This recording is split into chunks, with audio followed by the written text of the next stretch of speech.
첫 차가 주는 설렘, 운전자분들은 잘 아실 겁니다. 뚜벅이 생활을 청산하고 드라이버로 거듭나게 해준 고마운 존재죠. 그런데 첫 차를 살 때 필연적으로 하게 되는 고민이 있습니다. 바로 신차를 사느냐, 중고차를 사느냐인데요. 신차를 사자니 가격이 부담스럽고 중고차를 사자니 알아볼 게 많아 복잡하고 쉽게 결정을 내릴 수 없는 문제죠. 그래서 딜레마당이 극단의 상황을 놓고 이야기해 보겠습니다. 생애 첫 차는 신차냐, 중고차냐? 여러분은 무엇을 사시겠습니까? 차에 누굴 태우세요? 자, 차에 부모님이 타실 수도 있고요. 아들과 이제 딸, 나의 자식들이 탈 수도 있습니다. 한마디로 정말 내가 사랑하는 사람들이 타는 그 공간이라는 거죠. 그러면은 최상의 옵션들과 안전장치들이 가득한 당연히 신차를 타지 않을까요? 요즘 옵션 좋은 게 너무 많이 나오니까. 근데 환희 의원님, 네, 첫 차 뭘로 사셨죠? 저는 첫 차 중고차로 샀어요. 이유 좀 들어보고 싶은데 이유가 뭐였죠? 당시 경제 상황이 좋지 않아. 제가 그래서 그 차는 저만 타고 다녔습니다. 그 옵션에 대해서 얘기를 하셨는데 그럼요, 맞아요. 제가 그 친구 얘기를 조금 해볼까 하는데 아니 왜 맨날 친구 얘기를 해요? 아, 친구 많아요. 아, 맞아요. 친구가 예, 많군요. 예. 네. 친구가 없어서 그런 거야. 공감을 못해서. 왜 그래요? 무조건입니다. 네. 그냥 제가 처음엔 저는 신차를 샀거든요. 제가 이제 초반에 이제 아반떼라는 모델을 이제 2,200만 원 주고서 중간 옵션 정도를 샀어요. 중상 정도. 근데 제 친구 같은 경우에는 한 2천만 원 돈을 들여가지고 뭐 티블리 뭐 완전 풀옵션을 사더라고요. 더 큰 모델로. 그러니까 중고차는 같은 가격을 내더라도 일단 선택의 폭이 넓고 저 같은 경우에는 차를 살 때 옵션을 망설였어요. 차를 솔직히 사게 되면은 아, 이거 100만 원인데 이거 100만 원에 이 옵션도 넣을까 말까? 이런 고민한 적 많으시죠, 솔직히. 아니요.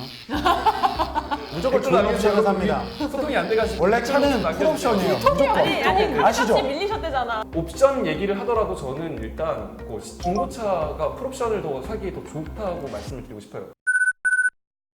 비용 얘기를 안 할 수가 없잖아요. 아까 말씀하셨던 그 옵션 막 부모님 태우고 이런 거 다 너무 좋단 비싸. 말이죠. 비싸. 진짜. 신차 같은 경우도 되게 감가상각이 빨리 되잖아요. 그러니까 감가상각이 정확히 뭐죠? 자, 감가상각이라고 하는 거는 선생님! 이제 좋았어요. 시간이 지날수록 네네네.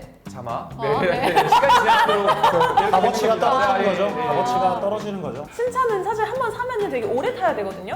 사실은 그래요. 왜냐면 신차를 잠깐 샀다가 감가상각 엄청 되는데 1년 타고 또 팔고 또 신차 사고 1년 그렇게 할 수는 없잖아요. 그래서 오래 타야 되는데 사실 저희가 중고차를 첫 차로 한다는 거지 영원히 중고차만 한다는 게 아니거든요. 신차랑 중고차랑 비용이 정말 무슨 엄청나게 차이 난다고 생각하는데 감가가 적은 모델들이 있습니다. 가령 신차가 대비 한 70% 이상 유지하고 있는 모델들이 있어요. 우리가 소위 말하는 구체적으로, 네. 그죠, 뭐 아반떼라든가 소나타라든가 셀럽 카들은 그러니까 되게 많이 팔린 차들은 이미 감가상각률이 신차보다 그렇게 차이가 나지 않습니다. 중고차는 그런 거 있지 않아요? 중고차를 사려면 내가 원하는 색깔, 내가 원하는 옵션, 그리고 내가 원하는 연식, 내가 원하는 키로수까지 이 모든 네 박자가 다 맞춰줘야 되는데 근데 그런 매물들 찾기가 너무 어려워요. 차라리 그럴 거면 내가 신차 딱 가서 딱 좋은 대접 받으면서 저는 이 정도 트림 딱 좋은 것 같고요. 딱 이 옵션 콜 딱 해가지고 나만의 차를 만드는 거. 그런 감성, 그런 개성. 네. 그럼에도 불구하고 중고차를 첫 차로 사셨다는 거. 자, 생애 첫 차입니다. 여러분. 그쵸. 비용적인 걸 약간- 말씀을 하셨는데 약간 허언증 있어요.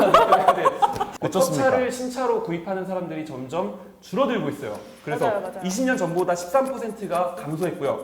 반면 중고차는 증가세가 있는데 여기서 중요한 게 또 인식도 많이 변하고 있다는 거예요. 예를 들어서 그 경제적 부담을 감수하면서 좋은 차를 구입하려는 의향이 예전에는 꾸준히 증가했거든요.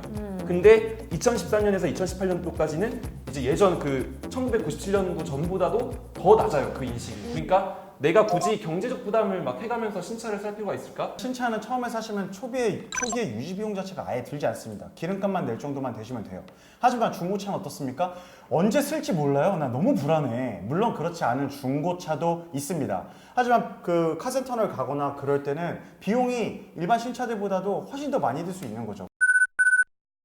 요즘 신차들 보면요, 그거 보세요. 항상 그 광고 밑에 이렇게 있어요. 5년 무상 보증, 뭐 15만 킬로 무상 보증. 맞아. 이런 거 있어요, 참. 그럼 그게 본 적 있죠. 이 말이 뭐냐면 어떤 문제가 생겼을 때 우리가 다 보상해줄게. 다 문제 없이 도와줄게라는 거거든요. 근데 중고차 저는 그거에 있어서 약간 불안해요. 뭐 아니다. 그런 얘기 있어요. 네. 중고차 신뢰하기 어렵다. 중고차 뭐 문제 있는 차인데 그냥 속여서 팔 수도 있다. 이런 얘기가 분명히 존재해 왔지만 요새 보면은 이제 중고차에 대한 신뢰도 문제가 되게 개선이 되고 있어요. 그래서 이제 한국소비자원 피해구제 접수건이 이제 해마다 감소를 하고 있거든요. 그래서 2014년에는 한 거의 500건에 가깝게 459건이었는데 2018년에 172건으로 많이 줄었습니다. 와, 이 절반 넘게 더 줄어든 거잖아요. 그리고 S땡 뭐 이런 되게 그 인증된 그런 데에서 이제 살 수 있기 때문에 허위 매물에 대한 리스크도 많이 줄었다고 볼 수 있죠. 아니 네. 근데 그 안 좋은 사례들이 많이 줄어들고 있고 그게 통계 자료로 나와 있는 것도 알긴 아는데 그래도 꼼꼼하게 따져보는 게 힘들다는 점. 근데 그게 맞아. 어쨌든 뭔가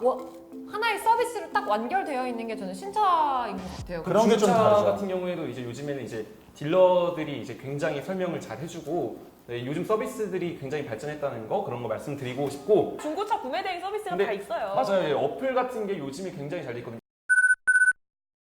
여러분 만약 돈이 있으시다면 신차를 사시겠습니까? 중고차를 사시겠습니까? 라는 명제를 던졌을 때 저는 무조건 누구나 신차라고 생각할 것 같습니다. 신차 투표해주세요. 여러분 한 번 타면 다 중고차인 거 아시죠? 맞습니다. 생애 첫 차입니다. 그렇기 때문에 우리 뭐 세금 아끼고 구입 가격 아끼고 보험료 이런 거 다 하면은 어마어마합니다. 우리 첫 차를 중고차로 사고 그 아낀 돈으로 치킨 한 번 더 뜯고 여행 한 번 더 갑시다. 저희한테 투표해 주세요.